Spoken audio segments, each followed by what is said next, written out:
Why do we give advice but never take it ourselves? Have you ever wondered that? That we give friends and family our honest opinions for the situations they are in, yet when the time comes down to it, when we are in similar situations, we never take the advice we gave to others. Looking over the results of the small survey I had you all take, roughly 72% of you had said that you often get approached by family and friends looking for advice, and all of you had said that you give them their advice willingly, and a little over half of you had said you rarely take your own advice. It is so easy for us to give advice because not only do we see things from a different perspective, an outsider's point of view, if you will, but we also, when we're given a scenario, we're able to analyze that scenario like a math problem. When given a word problem in math, we use what we learned and we apply that to that specific situation.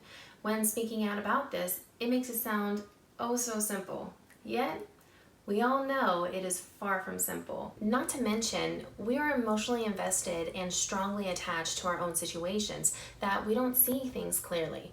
So with not having that attachment, we are able to give honest, unbiased feedback to others, especially when it is not directly affecting you or your life. Adding, since we are not emotionally invested like our friends, we are able to look at situations in a rational manner. Let's be honest, when you got in trouble with your parents and they begin lecturing you, they tell you at least once within that lecture, quote, "You know what you're supposed to do, you just don't do it," unquote.